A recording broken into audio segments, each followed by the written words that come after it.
Hey guys, what's up? It's Eran Thomson back with another creative portfolio review. If you would like me to take a look at your creative portfolio and share thoughts, ideas, and hopefully helpful feedback, head on over to eranthomson.com/reviews and I'll do my best to help you transform your portfolio into a guaranteed gig getter. Today's review is a free bronze boomerang review. It's only 10 minutes long. If you've been following along at home while I've been doing this, you know that the response to these reviews has been pretty overwhelming. I've really had a lot of fun looking at all of your work, but because of the volume of people getting in touch, I've had to reduce my free reviews down to a 10-minute time cap. I will do my best to pack in as much helpful advice as I can in that short amount of time. And then if after that 10-minute review, you feel like you want more guidance or help, there's some ways that we can do that together. If you've been waiting for a while for your review, I apologize. Like I said, there's been a lot of demand, and paid and or private reviews are getting priority. That's just the way the world works right now. If you've been waiting, that might be why. Before we get started, let me just share with you that over the course of my career, I've looked at thousands of portfolios. I've helped hundreds of people get jobs. I've hired hundreds of people just like you, and I'm confident that I can help you create a perfectly crafted portfolio that gives you the best chance of taking your career where you probably want it to go. I'm going to share with you some of the many things that can make or break a portfolio. I'll point out any blind spots, and I'm going to help you transform your work with ideas, suggestions, and hopefully helpful feedback that can be the difference between getting hired or getting dismissed. You might not agree with everything I say, and that's totally okay. Just know that I'm responding to your work in real time the same way a recruiter or a CD will. And if things aren't clear and well crafted, you might not get the result that you're hoping for if you get a response at all.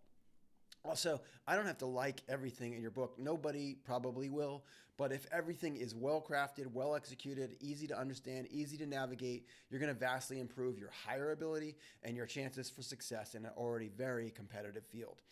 This free bronze boomerang review is very top level, but more importantly, it's a one-way conversation, right? It's just me telling you what I think. So if you feel like you want to explain your work, your choices, your ideas, then I invite you to upgrade for a more detailed and collaborative response that will make you and your portfolio even more valuable.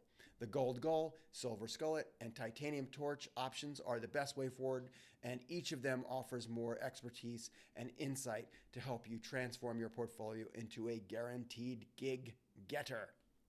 Also, if you want to understand why I'm doing these or discover more about me, head on over to the FAQ on this page, and you'll be overwhelmed with all the info I've provided there for you. All right, now, with that said, let's get stuck into today's review. It's for a guy named Steven. He's a copywriter and a screenwriter. So I also am a copywriter and screenwriter, so I'm very excited to see what Steven's got to show us. Let's get stuck in and take a look. I'm just going to turn it on now. Here we go, and start the timer, and let's have a look-see at Steven's portfolio. Okay, so Steven actually wrote me a note, and he said that he's a recent grad looking for feedback on his portfolio. He's a screenwriter, aspiring creative copywriter, applying to agencies, not having much luck. Okay, well, Steven, you've come to the right place. We're going to help you solve that challenge. And right off the bat, I'm going to share a strong suggestion, which is to separate screenplays and copywriting. I know to people like you and me, great creative writing is great creative writing, and it should be acknowledged and recognized that if you're a great screen writer, that you should also possibly be a good copywriter. But the two disciplines are very, very different.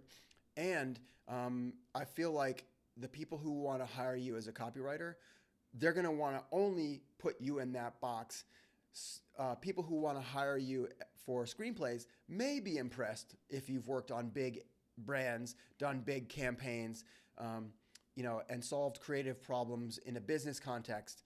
They may be impressed by that, maybe, but it doesn't go the other way necessarily. And so my strong recommendation to you is you do what I've done, which is separate your advertising work from your screenwriting work. So for example, in my case, I have a website, which is writeranddirector.com.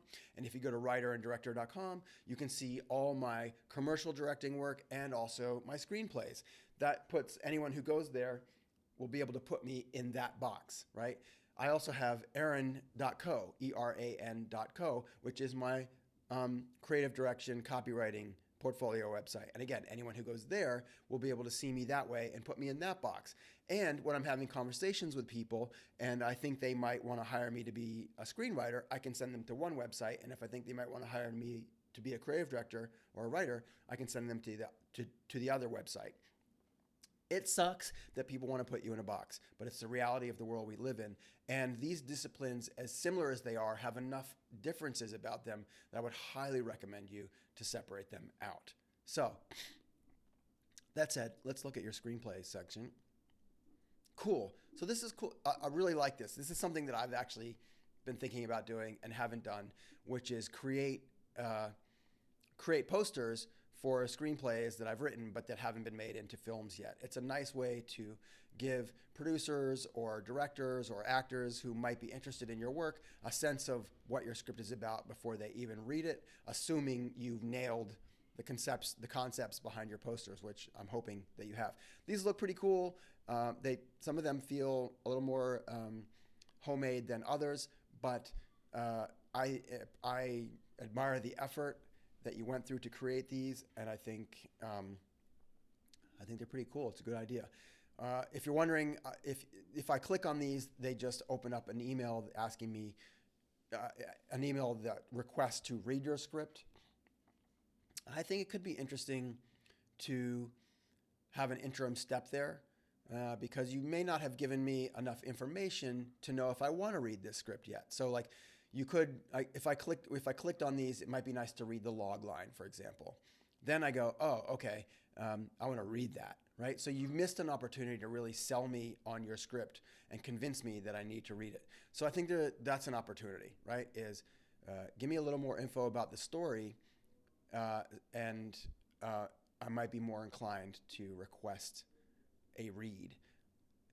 So that's kind of it on this. It doesn't look, there's much more. Go home. By the way, I don't know if go home feels like the right set of words you want to use in your navigation. Those two words together are often associated with like, get out of here, fuck off, like go home. So maybe just, home or back is enough. I don't think it's clever enough to risk that people could interpret it as kind of like a negative. Again, it could just be me. All right, let's get into the copywriting.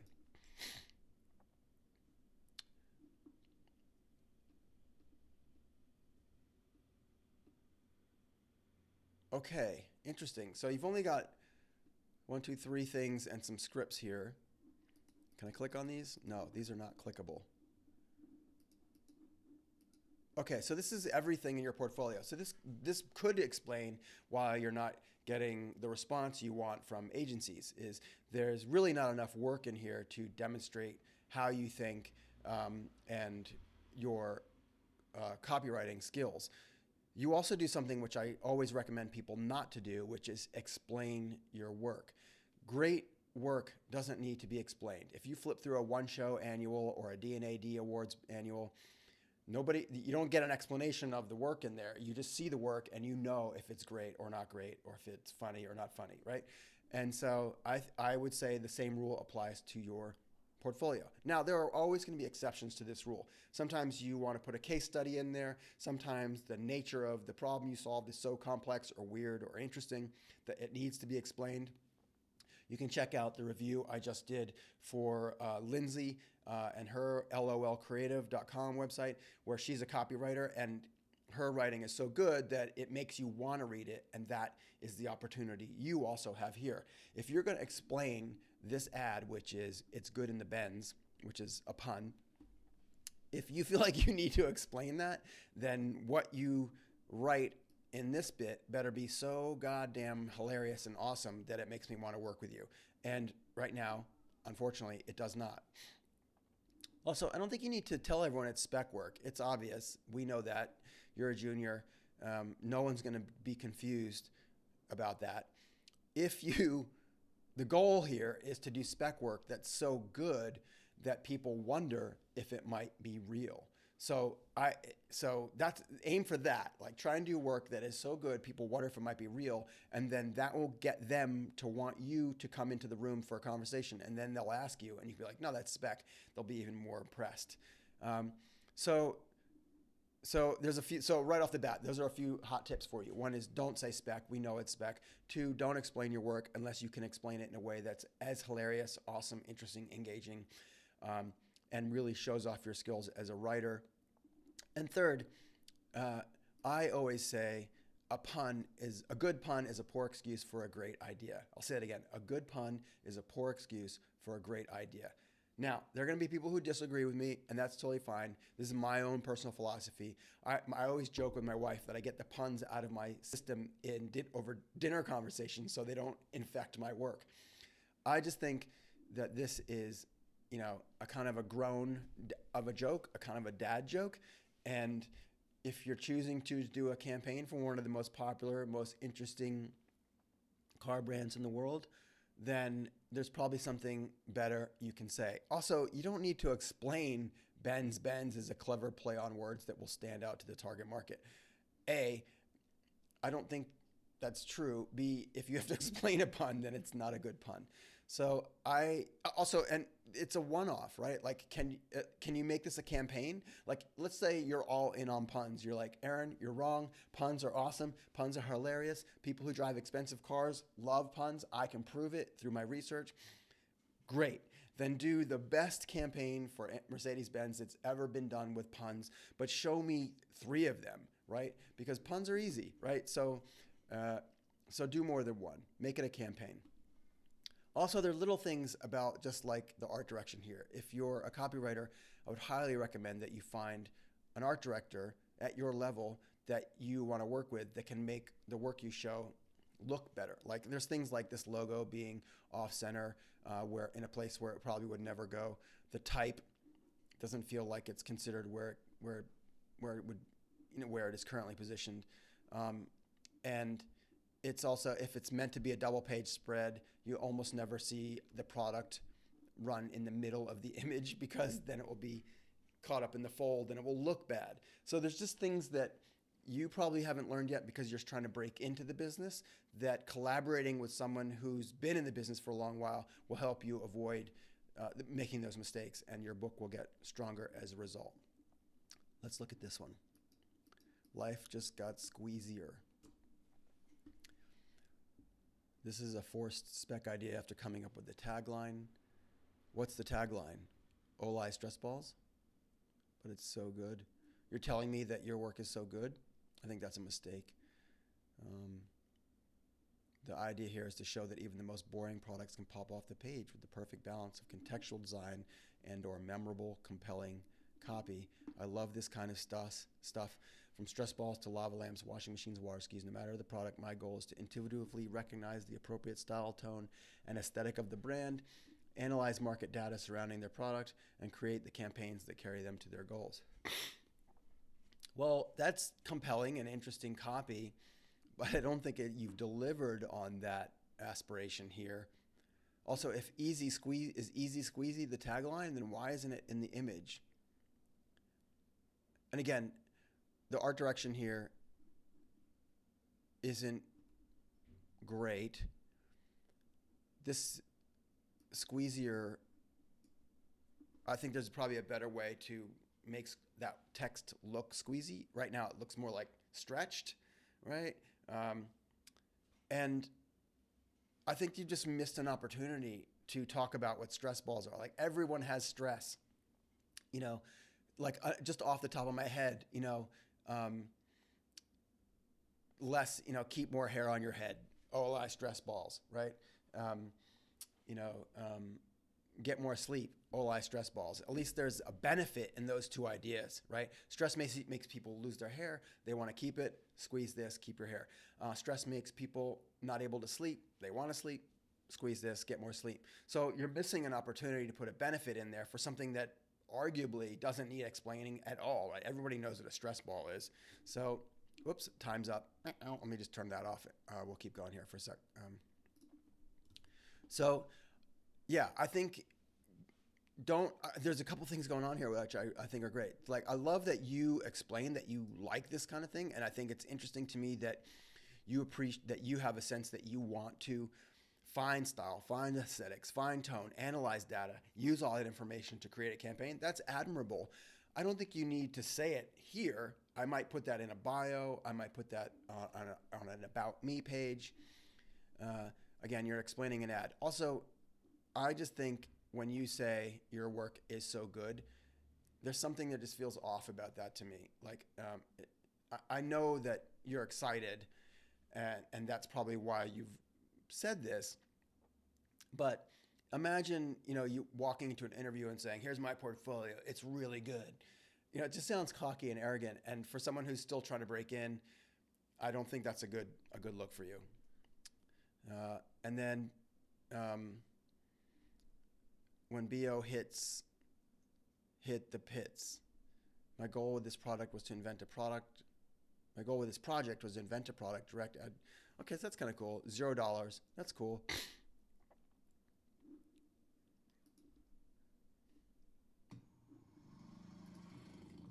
You're out there on the road.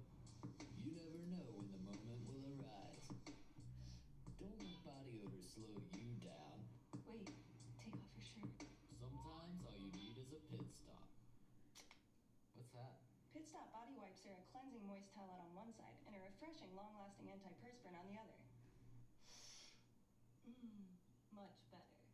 All right, let's roll. With the old heads, hit the pants. With pit stop body wipe. Available. You coming? That's funny. Okay, this shows me your sense of humor and style in a way that so far I haven't seen anywhere else. I love that you went through the effort to make this. I love that you did it for $0. This is cool. So I feel like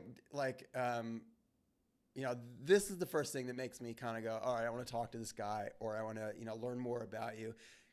Go out, do more stuff like this. I think if you're a copywriter, then print is probably an easier way to go forward, because if you find a good art director to work with, then you can make your stuff feel more legit and more produced and polished. By the way, at your level, you're competing with people who've come out of all the advertising schools, like Miami Ad School, for example. The kids that come out of those programs have extremely polished and professional looking portfolios. That's who you're competing with. And right now, this portfolio isn't at that level. So I would encourage you to just look at some of the portfolios that come out of those schools, like Miami Ad School, VCU. I don't know if Creative Circus isn't around anymore, but there's a bunch of those types of advertising portfolio schools. Look into them and just get a sense of where the bar is, so you know who you're competing with. Also, I think scripts, I wouldn't put them in a portfolio. That's just my 2 cents.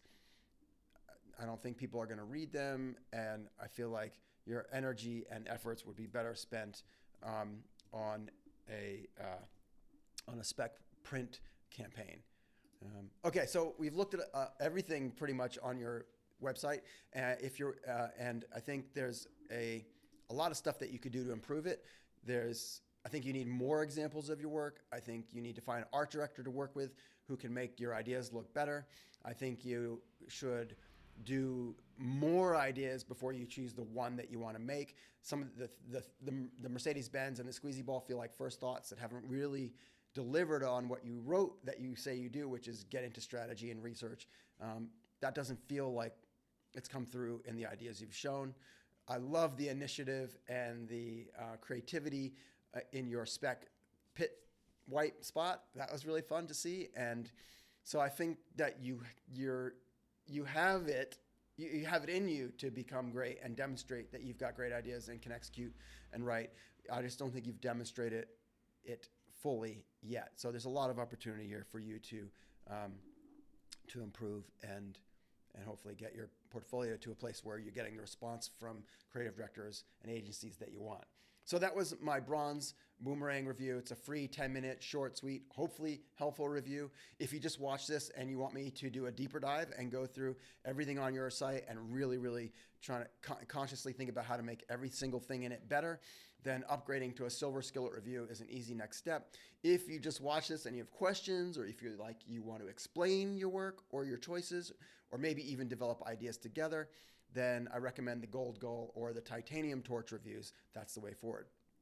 The silver skillet will absolutely help make your portfolio better, but the gold goal and titanium torch levels will make you better with collaborative coaching and collaboration that will endow you with skills and tools and techniques that you probably end up using for the rest of your career. So if you end up making any changes, I'd love to see them. You can book a follow-up review, and I'll take another look and give you any notes and feedback on that before you share it with the world again. Obviously, I think there's lots of ways we might be able to work together, and I invite you to check out this link right here to get more info and join the many, many people whose portfolios and careers I've managed to help improve. Thank you so much for sharing your portfolio. Keep working, keep going for it. You'll get there. And for everyone else watching, I hope you got something useful out of this. And if you want to share your portfolio, this is the link. Thanks for watching. Catch you next time.